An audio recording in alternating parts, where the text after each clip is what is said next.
Para, Isa, estás loca, gritó Lola con la voz quebrada. Pero Isa no paró. Agarró la botella de vino y la estrelló con una piedra al pie del árbol, rompiéndola en pedazos. El cuello quedó en su mano, con el borde afilado y brillante bajo la luna. Lola, de rodillas, levantó las manos para defenderse. Hola, hola, familia. ¿Qué tal el fin de semana hasta ahora? Espero que estéis disfrutando este domingo, que ya sabéis que es para descansar o animarse un poco según el plan. Yo estoy aquí con una historia que os va a atrapar, así que poneos cómodos y vamos al grano. Antes que nada, quiero agradecer de corazón a un seguidor anónimo. Tú ya sabes quién eres, que me envió un montón de datos sobre este caso oscuro, nada conocido, perdido en un pueblo de Córdoba. Sin todo lo que me pasaste, esto no habría sido posible, así que mil gracias por ayudar a sacar esta historia a la luz. Hoy os traigo un caso que he titulado Celos mortales bajo los almendros, un caso de 1993 en Hinojosa del Valle, un lugar pequeño de casas blancas y almendros por todos lados, con apenas 300 vecinos que se conocían de sobra. Aquí estaban Isa y Lola, amigas inseparables, hasta que llega Rafael, un forastero con su Vespa y un aire de chico rebelde. De repente, celos, tensiones y una noche en la fiesta del pueblo que lo cambia todo. Al día siguiente, alguien aparece muerto bajo los almendros. ¿Qué pasó? ¿Quién fue? No os voy a adelantar nada, pero hay una pista extraña, una mancha verde que lo pone todo patas arriba. Si queréis saber más, ya sabéis, dejadme un me gusta para que siga atrayendo casos así y sobre todo comentad abajo qué pensáis. Amistad rota, celos que matan, vuestras ideas son lo mejor. Esto es solo el comienzo, familia. Suscribíos y activad la campanita para no perderos lo que viene y nos vemos pronto. Como siempre digo, el tiempo borra huellas, pero no la verdad. Un abrazo grande.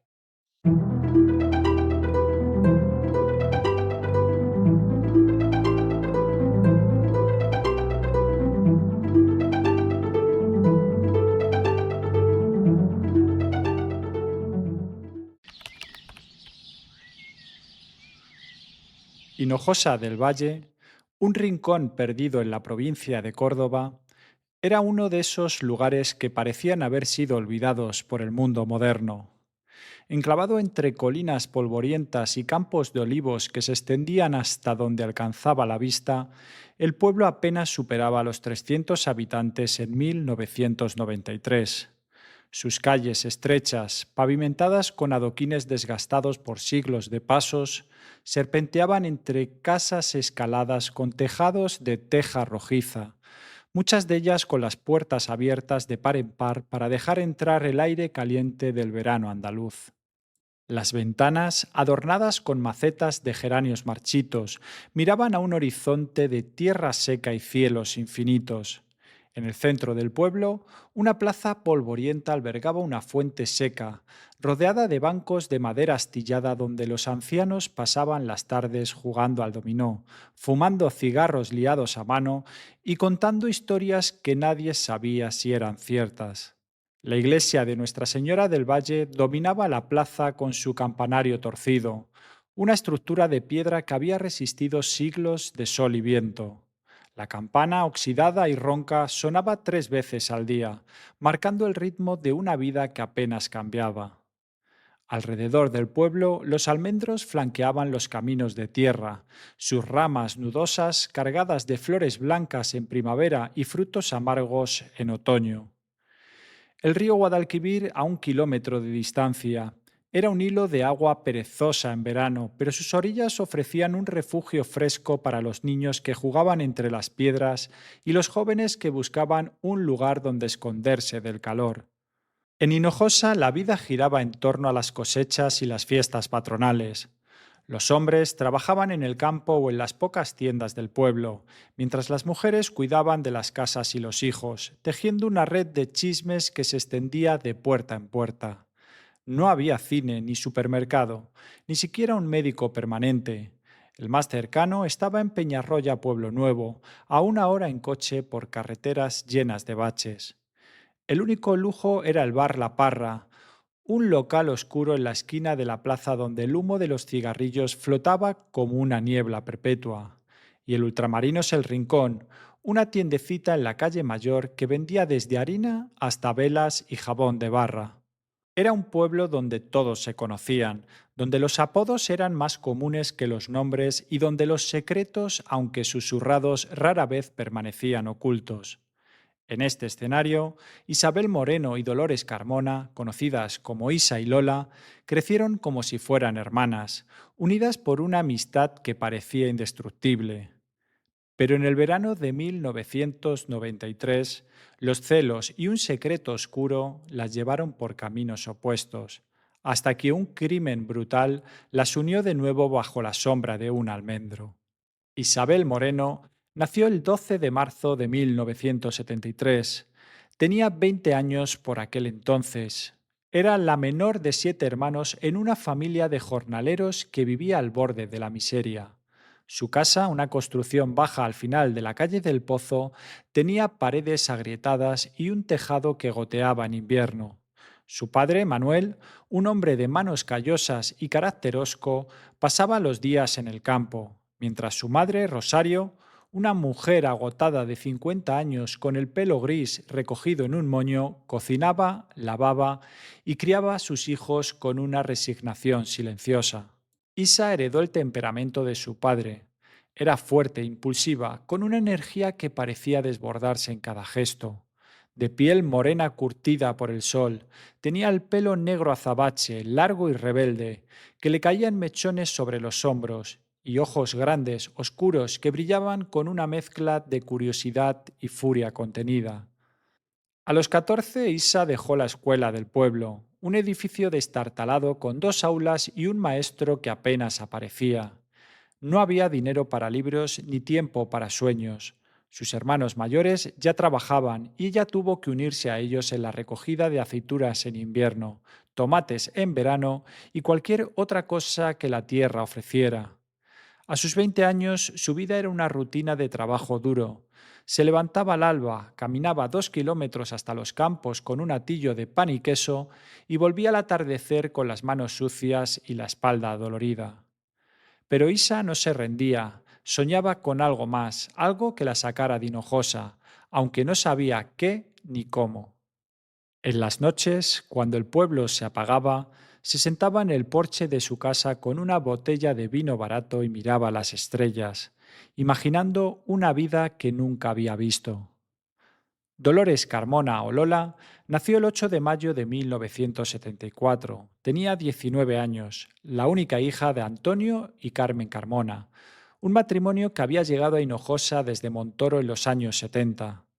Antonio, un hombre bajito y serio con bigote recortado, había trabajado como contable en una cooperativa y abrió el rincón con los ahorros de su familia.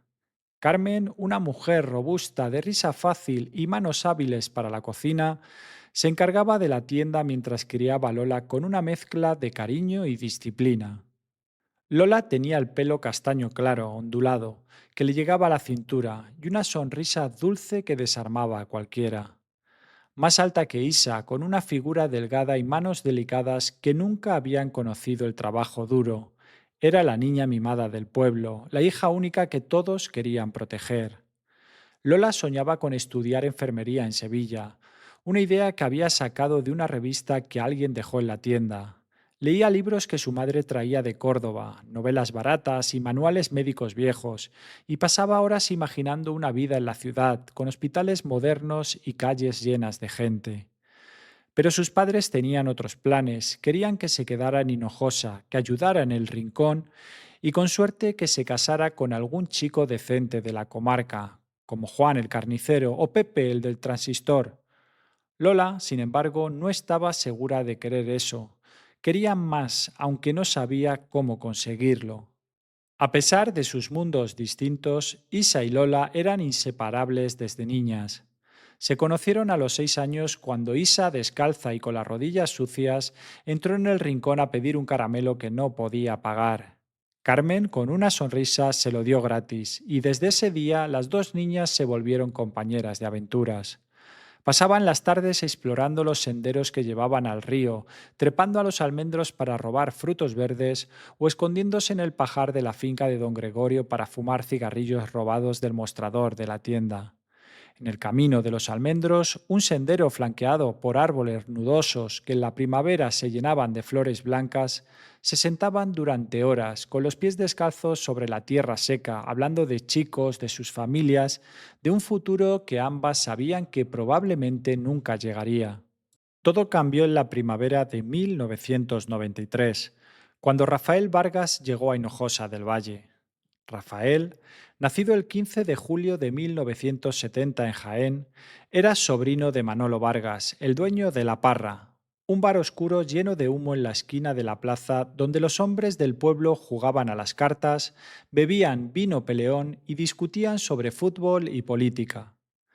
Manolo, un viudo de 60 años con el pelo blanco y una tos persistente, había pedido ayuda a su sobrino tras un invierno duro que lo dejó débil. Rafael, que acababa de terminar el servicio militar en Melilla, llegó en abril con una mochila al hombro y una vespa azul desvaída que rugía por las calles, levantando nubes de polvo. Moreno, con el pelo corto y rizado, una mandíbula marcada y ojos oscuros que parecían atravesar a quien lo miraba. Rafael tenía un aire de mundo que lo hacía destacar entre los chicos del pueblo. Era alto, con los hombros anchos de quien había trabajado duro, y una voz grave que resonaba en el bar cuando bromeaba con los clientes. Vestía camisas de manga corta, abiertas en el pecho, y pantalones vaqueros gastados que le daban un aire despreocupado. En Melilla había aprendido a arreglar motores, a pelear con los puños y a hablar con las chicas, habilidades que lo convirtieron en el centro de atención en Hinojosa. La primera vez que Isa lo vio fue un sábado de abril, cuando entró en la parra con Lola a comprar un refresco. Rafael estaba detrás de la barra, sirviendo una caña a Paco, el cartero, y al levantar la vista sus ojos se encontraron con los de Isa. Ella sintió un calor subirle por el cuello, un cosquilleo que no pudo explicar. Es guapo, ¿no? Le susurró a Lola, que asintió con una risita nerviosa. Rafael sonrió, una media sonrisa que mostraba unos dientes blancos y ligeramente torcidos, y les preguntó qué querían. Isa, con la voz más firme de lo que sentía, pidió una Fanta. Desde ese día empezó a buscar excusas para pasar por el bar. Compraba tabaco para su padre, pedía un vaso de agua aunque no tuviera sed, cualquier cosa con tal de cruzarse con él. Lola, más reservada, lo observaba desde lejos. Notaba cómo Rafael sonreía a las chicas que entraban al bar, cómo bromeaba con los parroquianos con esa voz que parecía envolver el local. Al principio no dijo nada, pero poco a poco empezó a sentir una punzada de envidia. Isa era su mejor amiga, pero también era impulsiva, directa y siempre conseguía lo que quería. Lola, en cambio, se sentía atrapada por su timidez y las expectativas de sus padres. Cuando Rafael empezó a fijarse en Isa, ella lo aceptó como algo natural, pero no pudo evitar preguntarse cómo sería si él la mirara a ella de la misma manera. El romance entre Isa y Rafael Silencios, Rafael le rozó la mano, un gesto pequeño que la hizo temblar. Hablaron de tonterías, del calor, de las cabras que pastaban en la ladera, de cómo olía el campo después de la lluvia. Cuando volvieron al pueblo, el sol ya se ponía y Rafael la dejó en la puerta de su casa con un "Nos vemos mañana". Esa noche Isa llegó a casa con el pelo alborotado y los ojos brillantes, contándole a Lola cada detalle. Me dijo que le gusto, que soy diferente a las demás, incapaz de contener la emoción. Se habían sentado en el porche con una botella de vino que Isa había sacado de la cocina, y la luna iluminaba sus rostros mientras charlaban. Lola sonrió, pero por dentro sintió un nudo que no supo nombrar.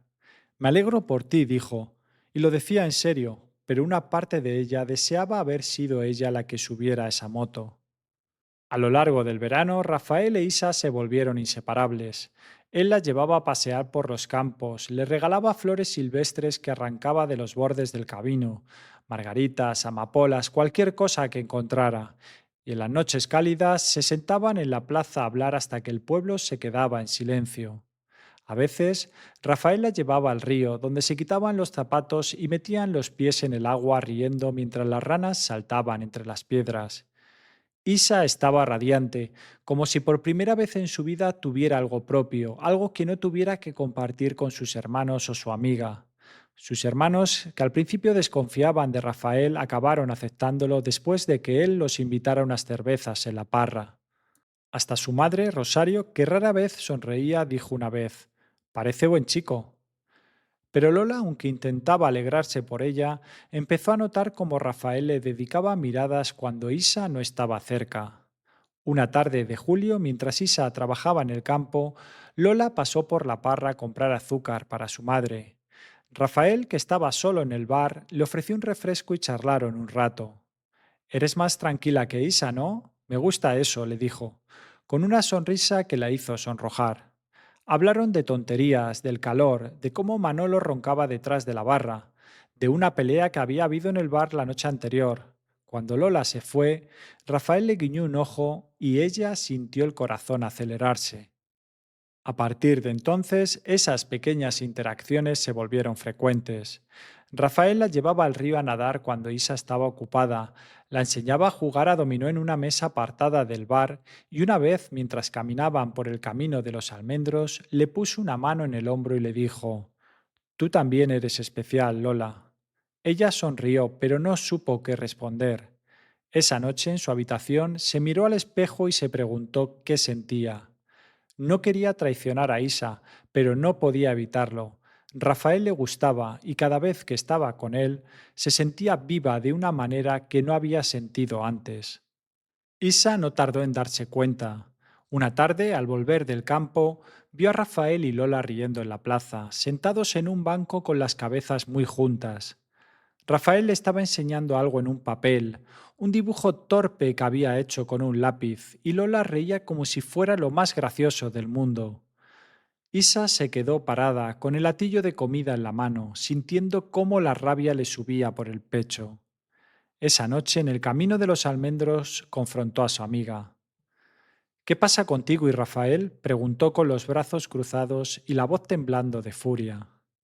«Nada, solo somos amigos, ¿por qué te pones así?», respondió Lola, esquivando su mirada. «No me mientas, Lola, te he visto. Te gusta, ¿verdad? No digas tonterías, es tu novio, no el mío». Pero las palabras no calmaron a Isa. Había visto cómo Rafael miraba a Lola, cómo le hablaba con esa voz suave que antes se reservaba para ella. Había oído los rumores en el pueblo, que Rafael estaba jugando con las dos, que Lola quería robarle el novio a su amiga. Esa noche, bajo los almendros, la discusión escaló. «Siempre tienes que ser la perfecta, ¿no? La niña buena que todos quieren», le gritó Isa con los puños apretados. «No es mi culpa que él me hable», replicó Lola con lágrimas en los ojos. «Eres mi amiga, se supone que no deberías hacer esto». Se separaron sin despedirse y el silencio entre ellas se volvió una barrera invisible. Los días siguientes fueron un tormento. Isa dejó de contarle cosas a Lola, y ésta, dolida por la desconfianza, se acercó aún más a Rafael. Lo buscaba en el bar, aceptaba sus invitaciones a pasear, y una tarde, mientras nadaban en el río, él la salpicó con agua y ella rió hasta que le dolió el estómago. Pero cada vez que volvía a casa sentía una punzada de culpa. Sabía que estaba traicionando a Isa, pero no podía parar. Rafael era como un imán y ella por primera vez sentía que alguien la veía de verdad. El pueblo no ayudaba, los chismes corrían como el viento entre los almendros. En la parra, los hombres bromeaban sobre Rafael y sus dos novias. En el rincón, las mujeres le preguntaban a Carmen Carmona si su hija estaba enamorada. Hasta Juan, el carnicero, que siempre había mirado a Lola con ojos tiernos, le dijo una vez: «Ten cuidado, que ese no es de fiar». Isa, por su parte, empezó a evitar la plaza, a encerrarse en casa después del trabajo, pero no podía escapar de las miradas, de las palabras susurradas. Una noche, mientras fumaba en el porche, su hermano mayor, Pedro, le dijo: «Si no lo atas, otra lo hará». Isa lo miró con desprecio y tiró el cigarro al suelo. La tensión alcanzó su punto álgido el 15 de agosto de 1993, durante la fiesta de la Virgen del Valle. la celebración más importante de Hinojosa. Era una tradición que databa de siglos, una procesión con la imagen de la Virgen por las calles, seguida de una verbena en la plaza con música, comida y bebida hasta el amanecer. Ese año el ayuntamiento había contratado una orquesta de Córdoba, los Gitanos del Sur, que tocaban pasodobles, rumbas y sevillanas en un escenario improvisado. La plaza se llenó de farolillos de papel, mesas con tortilla, jamón y queso, y barriles de vino que Manolo había traído de Montilla. Los niños correteaban entre las piernas de los mayores, las mujeres se ponían sus mejores vestidos y los hombres con las camisas abiertas por el calor bebían y bailaban como si el mundo fuera a acabarse esa noche. Isa llegó a la plaza a las 9, decidida a recuperar a Rafael. Llevaba un vestido rojo que había cosido ella misma con una tela que su madre guardaba en un baúl. Mangas cortas, un cinturón negro que marcaba su cintura y un escote que dejaba ver el inicio de su pecho. Se había recogido el pelo con una horquilla dorada que había encontrado en el mercado de Peñarroya, y sus labios, pintados con un carmín barato, brillaban bajo las luces. Quería que Rafael la viera, que recordara por qué estaba con ella. Sus hermanos, que la vieron salir de casa, silbaron y rieron, pero ella los ignoró. Esa noche era suya. Lola llegó poco después, con un grupo de amigos.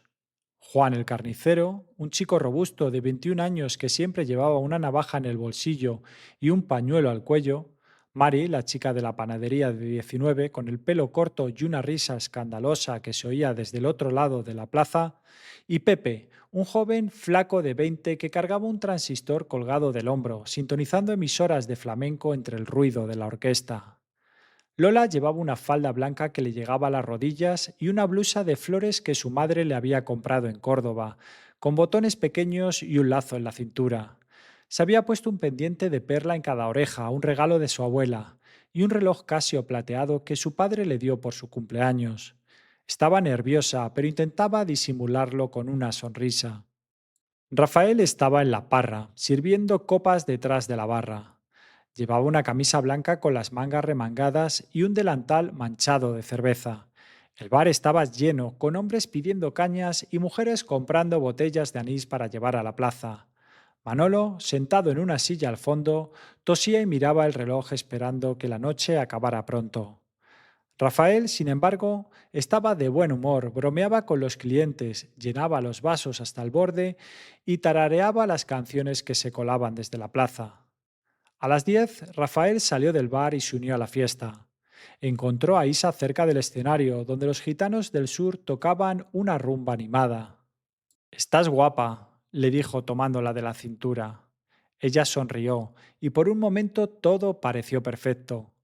Bailaron juntos, girando al ritmo de la música, con los pies levantando polvo del suelo.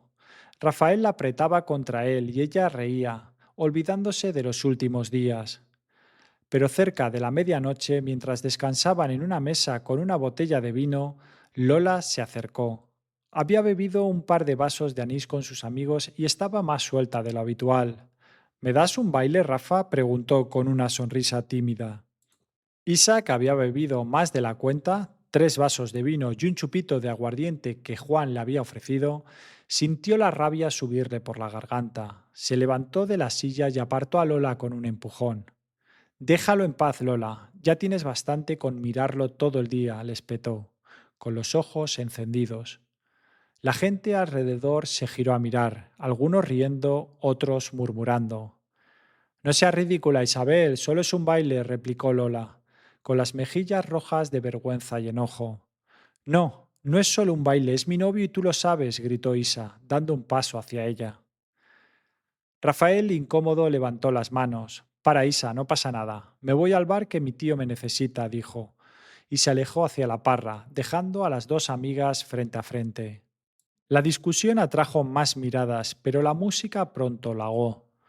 Lola, humillada, se quedó con sus amigos bebiendo otro trago de anís para calmar los nervios. «No le hagas caso, está borracha», le dijo Mari, dándole una palmada en la espalda. Pero Lola no respondió. Miró a Isaac, agarró la botella de vino de la mesa y se alejó hacia el camino de los almendros, tambaleándose un poco por el alcohol. Nadie vio a Lola irse de la plaza. Mari diría después que la había visto caminando sola hacia el río, con la falda blanca brillando bajo la luz de la luna. Dijo que necesitaba aire, que volvería en un rato, explicó con la voz temblorosa. Juan, que estaba bailando con una chica de Fuentovejuna, no se dio cuenta. Y Pepe, ajustando su transistor, pensó que Lola había ido a casa. La fiesta continuó, con la orquesta tocando hasta las 3, pero para entonces Lola ya no estaba. A la mañana siguiente, el 16 de agosto, el pueblo despertó con un grito que rompió el silencio. Antonio el pastor, un hombre de 60 años con la piel curtida y una vara en la mano, llevaba sus cabras al río como cada amanecer. Al pasar por el claro de los almendros, a medio kilómetro de la plaza, vio algo entre los árboles, una figura blanca y roja, inmóvil en el suelo. Se acercó con el corazón en la garganta y reconoció a Lola. Estaba boca arriba, con la falda desgarrada hasta la cintura y la blusa de flores manchada de sangre. Su cuello tenía marcas moradas profundas como si alguien hubiera apretado con fuerza, y un corte irregular, brutal, le atravesaba la garganta de lado a lado, dejando la piel abierta y la carne expuesta. La sangre ya seca formaba un charco oscuro bajo su cabeza y sus ojos abiertos y vidriosos miraban al cielo sin ver nada. Junto al cuerpo, Antonio vio una botella de vino rota con el cuello ensangrentado y afilado como un cuchillo. El pendiente de perla derecha estaba a un metro arrancado en un forcejeo y el izquierdo seguía en su oreja, brillando bajo el sol. Un pañuelo azul, empapado en sangre, yacía arrugado a su lado, como si alguien se hubiera limpiado las manos con él. El reloj Casio en su muñeca marcaba las 2:43 detenido para siempre. Antonio dejó caer su vara, corrió al pueblo jadeando y golpeó la puerta del ayuntamiento hasta que el alcalde, un hombre de 55 años llamado Paco, abrió con cara de sueño. A mediodía, la Guardia Civil llegó desde Peñarroya, Pueblo Nuevo. El sargento Miguel Ruiz, un hombre de 45 años con el pelo canoso y una mirada dura, lideraba el equipo. Lo acompañaba la guardia Carmen López, de 28, recién llegada al cuerpo, con un cuaderno en la mano y una determinación que contrastaba con su juventud. El pueblo se llenó de murmullos, las mujeres se santiguaban al pasar por la iglesia, los hombres se reunían en la parra a especular y los padres de Lola, Antonio y Carmen Carmona, se encerraron en su casa destrozados. El rincón permaneció cerrado con un cartel escrito a mano que decía por duelo. Los agentes acordonaron el claro con cinta amarilla que habían traído en el coche patrulla.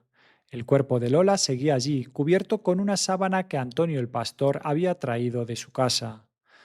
Ruiz examinó la escena mientras López tomaba notas. La muerte había ocurrido entre las 2 y las 3 de la madrugada, según las primeras estimaciones.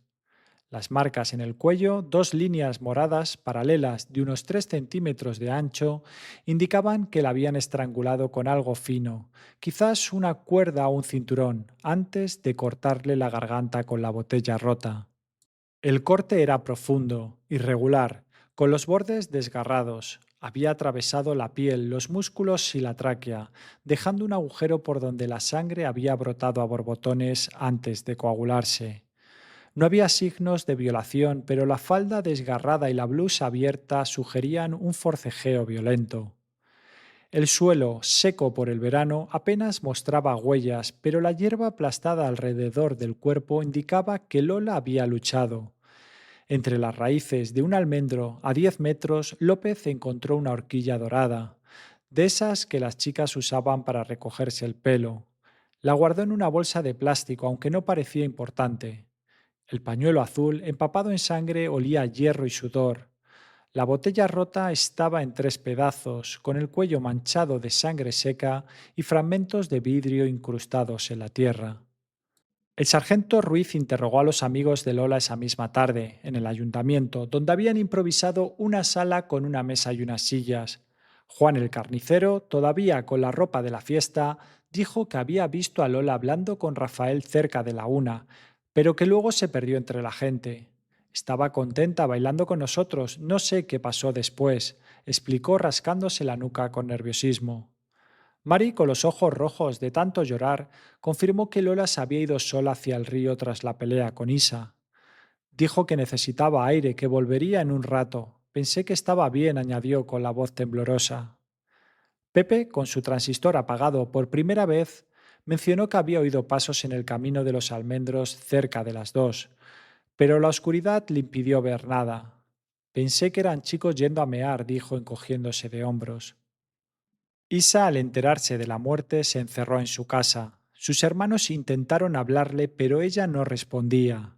Cuando los agentes la visitaron a las 4 de la tarde, estaba sentada en la cocina con un trapo entre las manos y los ojos rojos, aunque no lloraba. Lola era mi mejor amiga, aunque estuviéramos enfadadas, sollozó, retorciendo el trapo hasta que las articulaciones se le pusieron blancas. Dijo que había vuelto a casa tras discutir con ella cerca de la 1 y que se había acostado. Su madre, Rosario, que pelaba patatas en un rincón, confirmó que Isa estaba en casa cuando ella se levantó a las 5, pero no recordaba haberla oído llegar. Estaba dormida, no sé, murmuró sin levantar la vista. Rafael, interrogado en la parra, afirmó que había estado en el bar hasta las 3 cerrando con su tío. Vi a Lola y a Isa peleando, pero no me metí. Luego no supe más, explicó encendiendo un ducados con dedos nerviosos. Manolo, tosiendo en una silla al fondo, asintió. Estuvo aquí conmigo, cerramos tarde, dijo con la voz ronca. Dos clientes, Paco el cartero y José el herrero, lo confirmaron. Habían estado bebiendo hasta las 2:30 y Rafael no se había movido de la barra. Los agentes descartaron a un forastero. Hinojosa era demasiado pequeño y un extraño habría sido visto por alguien. Las sospechas recayeron en Rafael, pero su coartada era sólida. Entonces volvieron a Isa. Su historia tenía lagunas, decía haber llegado a casa a la 1, pero su madre no lo recordaba con claridad, y un vecino, Luis, un anciano de 70 años que dormía poco por el calor, juró haberla visto caminando cerca del camino de los almendros pasadas las 2, con una botella en la mano. Cuando la confrontaron al día siguiente, Isa se puso a la defensiva. Estaba borracha, no sé a qué hora llegué, pero no hice nada, lo juro, insistió con los ojos esquivando los de los guardias. La investigación avanzó lentamente. El pañuelo azul fue enviado al laboratorio de Córdoba, pero no tenía huellas ni fibras útiles. La sangre era toda de Lola. La botella rota estaba demasiado fragmentada para identificar al agresor, aunque los fragmentos de vidrio en la tierra coincidían con el corte en la garganta. El laboratorio confirmó que la muerte fue por estrangulamiento, con el corte como golpe final. Las marcas en el cuello, dos líneas paralelas de 3 centímetros de ancho, sugerían un cinturón o una cuerda fina, apretada con fuerza durante al menos un minuto. El corte había sido posterior, un tajo desesperado que abrió la tráquea y la arteria carótida, causando una hemorragia masiva. No había semen ni signos de agresión sexual, pero la falda desgarrada y la blusa abierta indicaban un ataque violento. Los agentes revisaron el claro exhaustivamente. Los almendros estaban espaciados con ramas bajas que dificultaban ver desde lejos.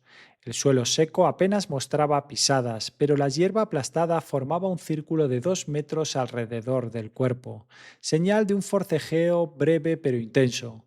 La horquilla dorada, encontrada entre las raíces, fue analizada. No tenía cabellos ni huellas, solo un poco de tierra. López lo guardó como evidencia, aunque Ruiz la descartó como irrelevante. Las chicas pierden esas cosas todo el tiempo, dijo encendiendo un cigarro. Los rumores en el pueblo crecían. En la parra los hombres bromeaban sobre Rafael y sus dos novias, pero algunos empezaban a mirarlo con desconfianza. Ese chico trae problemas, dijo José el herrero una noche, golpeando la mesa con el vaso. En el rincón, las mujeres le preguntaban a Carmen Carmona si su hija había tenido un lío con Rafael. Lola no era así, respondía ella con los ojos hinchados. Hasta Juan, el carnicero, que había bailado con Lola en la fiesta, empezó a evitar la parra diciendo que no quería problemas. La guardia Carmen López, que tomaba notas minuciosas, empezó a sospechar de Isa. Es demasiado tranquila para alguien que perdió a su mejor amiga, le dijo al sargento Ruiz una noche, mientras revisaban los informes en el cuartel de Peñarroya. Habían extendido mapas del pueblo, marcado el claro y trazado líneas entre la plaza, el camino de los almendros y el río. Necesitamos pruebas, no intuiciones, respondió Ruiz frotándose las sienes.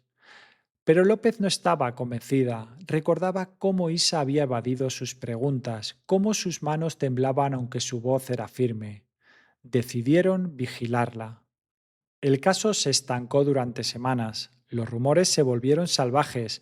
Algunos decían que Rafael había matado a Lola para librarse de ella. Otros que Isa lo había hecho por celos. Otros que un gitano de paso había pasado por el pueblo. Los padres de Lola apenas salían de casa. Antonio se sentaba en el porche con la mirada perdida mientras Carmen rezaba en la iglesia, dejando velas encendidas frente a la Virgen. Isa, por su parte, volvió al trabajo en el campo, pero evitaba la plaza y el bar. Rafael seguía en la parra, sirviendo copas con una sonrisa forzada, aunque Manolo notaba que fumaba más de lo habitual. Entonces, un mes después, un hallazgo inesperado cambió todo. Carmen, una niña de 12 años que jugaba en el claro con sus primos el 15 de septiembre, encontró algo extraño entre las ramas bajas de un almendro, a 20 metros del lugar donde había estado el cuerpo. Era un trozo de tela blanca apenas visible, atrapado en una grieta de la corteza. Lo arrancó con cuidado y lo llevó a su padre, Miguel, un agricultor de 40 años que trabajaba con los hermanos de Isa. Miguel lo reconoció como un retal de una falda y recordando el crimen lo entregó a la Guardia Civil al día siguiente. López examinó la tela en el cuartel. Era un fragmento de la falda de Lola, desgarrado en el borde con manchas de sangre seca que coincidían con las de la autopsia. Pero lo que llamó su atención fue una diminuta mancha verde, casi imperceptible en una esquina. No era sangre ni tierra. Bajo la luz de una lámpara brillaba con un tono esmeralda extraño.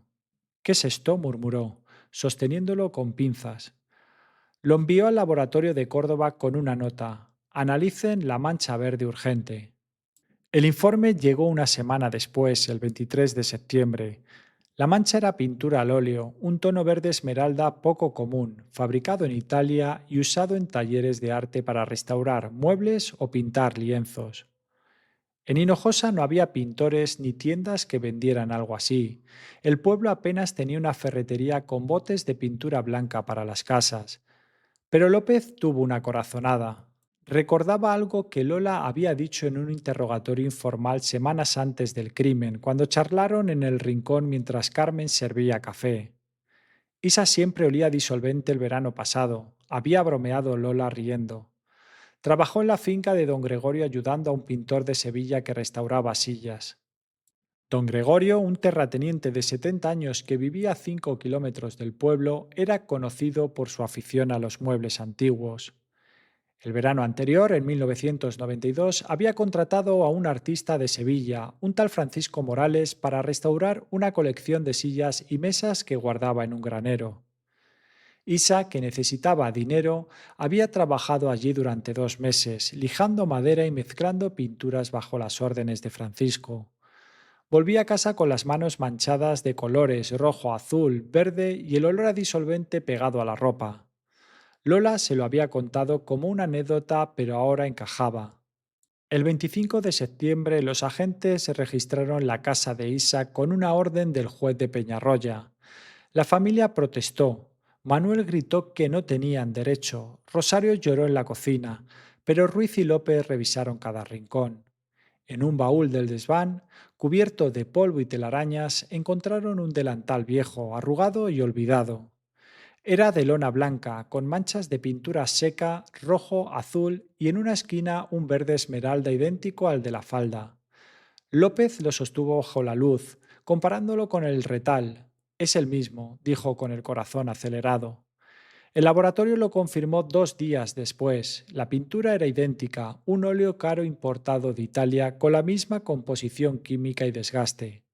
La mancha en la falda de Lola solo podía haber llegado ahí por contacto directo con alguien que hubiera tocado esa pintura, y en Hinojosa Isa era la única conexión. Francisco Morales, contactado por teléfono en Sevilla, confirmó que había usado ese óleo en la finca y que Isa lo había manejado a diario. Era buena trabajadora, pero torpe, siempre se manchaba, dijo sin saber por qué lo preguntaban. El 28 de septiembre, Isa fue llevada al cuartel de Peñarroya para un interrogatorio formal. Ruiz y López la sentaron en una sala pequeña con paredes grises y una mesa de metal. Llevaba una camisa vieja y el pelo suelto, con ojeras que le oscurecían la cara. Al principio se mantuvo firme. No sé de qué hablan, no hice nada, dijo cruzando los brazos. Pero cuando López sacó el delantal y el retal de la falda colocándolos frente a ella, Isa palideció. La pintura en la falda de Lola es la misma que está en tu delantal, dijo López con voz calma pero firme. Solo tú trabajaste con esa pintura en Hinojosa. ¿Cómo llegó ahí, Isa? Ruiz se inclinó hacia ella, con el aliento oliendo a tabaco. Habla ahora o esto se pone peor. Isa se quedó en silencio, mirando la mesa. Sus manos temblaban y por primera vez lágrimas le rodearon por las mejillas. Después de 10 minutos levantó la vista y habló con la voz rota. No quería matarla, solo quería que se callara. La confesión duró 2 horas, grabada en una cinta que López transcribió después. Isa relató todo, desde la pelea en la plaza hasta el momento final en el claro de los almendros. Esa noche, tras discutir con Lola, la vio alejarse hacia el río y la siguió cegada por los celos. La vi caminando sola y no pude soportarlo. Pensé que me había quitado todo. A Rafael, mi felicidad, mi vida, dijo sollozando. Llevaba la botella de vino en la mano, medio vacía, y la rabia le quemaba el pecho. En el camino de los almendros alcanzó a Lola y la llamó. Espera, tenemos que hablar, gritó. Lola se giró con la cara roja de enojo. ¿Qué quieres ahora, Isa? ¿No has tenido bastante? Respondió dando un paso atrás. La discusión escaló rápido. Siempre tienes que ser la perfecta, ¿verdad? La niña buena que se lleva todo, le gritó Isa acercándose. No es mi culpa que Rafael me hable, es tu novio, no el mío, replicó Lola con los puños apretados. Entonces Isa perdió el control. Me lo quitaste, me traicionaste, chilló, y empujó a Lola contra un almendro. El tronco crujió y Lola tropezó cayendo de rodillas. Intentó levantarse, arañando el brazo de Isa con las uñas, dejando marcas rojas que sangraron. Para, Isa, estás loca, gritó Lola con la voz quebrada. Pero Isa no paró. Agarró la botella de vino y la estrelló con una piedra al pie del árbol, rompiéndola en pedazos. El cuello quedó en su mano, con el borde afilado y brillante bajo la luna. Lola, de rodillas, levantó las manos para defenderse. No, por favor, suplicó. Pero Isa no escuchó. Con un grito de furia le clavó el vidrio roto en la garganta, justo bajo la mandíbula. El corte fue brutal. La piel se abrió como papel desgarrándose en un tajo irregular de 5 centímetros. Isa, en pánico, soltó la botella y agarró el cinturón de su vestido, un trozo de tela negra que llevaba en la cintura. Lo arrancó con un tirón y lo enrolló alrededor del cuello de Lola, apretando con ambas manos. Cállate, cállate, gritó, mientras Lola pataleaba y arañaba el suelo. Las marcas del cinturón se hundieron en la piel, cortando el aire que le quedaba. Lola luchó, clavándole las uñas en los brazos, pero su fuerza se desvanecía. Sus ojos se abrieron de terror y un gemido ronco salió de su garganta antes de que su cuerpo se aflojara. La sangre seguía saliendo, empapando la tierra y la falda blanca que se desgarró cuando Lola cayó de lado. Isa soltó el cinturón, jadeando, y se miró las manos. Estaban cubiertas de sangre, con trozos de piel bajo las uñas donde Lola la había arañado. La botella rota yacía a su lado, con el cuello manchado de rojo. Lola estaba inmóvil, con la cabeza ladeada y la boca abierta, un charco oscuro creciendo bajo ella. Isa se limpió las manos en el pañuelo azul que llevaba en el bolsillo, pero la sangre no salía del todo. En su delantal, que había usado en la finca de don Gregorio, una mancha de pintura verde se mezcló con la sangre cuando rozó la falda de Lola al inclinarse sobre ella. No quería matarla, repitió Isa en el interrogatorio, con la cabeza entre las manos. Solo quería que se callara, que dejara de quitármelo todo. Después había corrido a casa entrando por la ventana trasera para no despertar a su familia. Se lavó la cara y las manos en un cubo, pero no pudo quitarse la sangre de las uñas ni la pintura del delantal, que escondió en el baúl. Pensó que nadie lo sabría, que el río se llevaría el cuerpo, pero no contó con la mancha verde, un detalle tan rebuscado que la delató. El juicio se celebró en Córdoba en el verano de 1995, en la audiencia provincial. Isa fue acusada de asesinato y el caso atrajo a periodistas de Sevilla y Málaga, que llenaron la sala con cámaras y cuadernos. Los padres de Lola, Antonio y Carmen, estaban en primera fila, con los rostros hundidos por el dolor. Rafael, citado como testigo, llegó con una camisa arrugada y la mirada baja. El pueblo entero hablaba del caso. Algunos defendían a Isa, diciendo que había sido un accidente. Otros la llamaban monstruo. La fiscalía presentó las pruebas: el retal de la falda con la mancha verde, el delantal, las marcas en el cuello de Lola y la botella rota. El forense describió la muerte con detalle. El estrangulamiento había durado 1 minuto y medio, cortando el oxígeno al cerebro, y el corte en la garganta había sido el golpe final, causando una hemorragia masiva en segundos. Las fotos del cuerpo, la piel abierta, la sangre seca, los ojos vidriosos, hicieron que Carmen Carmona se desmayara en la sala. Isa, defendida por un abogado de oficio, apenas habló. Su confesión fue leída en voz alta y el jurado, 9 hombres y mujeres de Córdoba, la escuchó en silencio. Rafael testificó que no sabía nada del crimen, que había estado en el bar toda la noche. Quería a las dos, pero no quería esto, dijo con la voz temblorosa. Los amigos de Lola, Juan, Mari y Pepe, contaron lo que vieron en la fiesta, confirmando la pelea y la desaparición de Lola. Luis, el vecino, juró haber visto a Isa en el camino de los almendros y el laboratorio explicó cómo la pintura verde, un óleo italiano raro, vinculaba a Isa con la escena. El 15 de julio de 1995, tras 3 días de deliberación, el jurado declaró a Isa culpable de asesinato. El juez la condenó a 18 años de prisión con posibilidad de reducción por buena conducta. Fue enviada a la cárcel de mujeres de Córdoba, donde pasó los primeros meses en silencio, mirando por la ventana de su celda. Sus hermanos la visitaban una vez al mes, llevándole tabaco y noticias del pueblo, pero su madre Rosario nunca fue. No puedo verla, dijo una vez llorando en la cocina. Rafael, aunque absuelto, dejó Hinojosa poco después del juicio. Volvió a Jaén, donde trabajó en un taller de motos, pero nunca se casó ni tuvo hijos. En el pueblo lo culparon en silencio. Si no hubiera jugado con las dos, decían, Lola seguiría viva. Manolo cerró la parra un año después, vendiendo el local a un hombre de Fuentovejuna que lo convirtió en una tienda de ultramarinos. Los padres de Lola se mudaron a Montoro en 1996, incapaces de soportar las miradas de Hinojosa. El rincón fue comprado por una pareja joven que lo renombró El Sol y borró todo rastro de los Carmona. En Hinojosa del Valle, el claro de los almendros quedó en silencio. Los niños dejaron de jugar allí y los pastores evitaban el lugar, diciendo que estaba maldito. La mancha de pintura, un detalle tan rebuscado que nadie habría imaginado, se convirtió en el símbolo de cómo los celos entre amigas destruyeron 2 vidas. La amistad que una vez floreció bajo las ramas nudosas se convirtió en una sombra que el pueblo nunca olvidó, un eco que resonaba cada vez que la campana de la iglesia tañía en la distancia.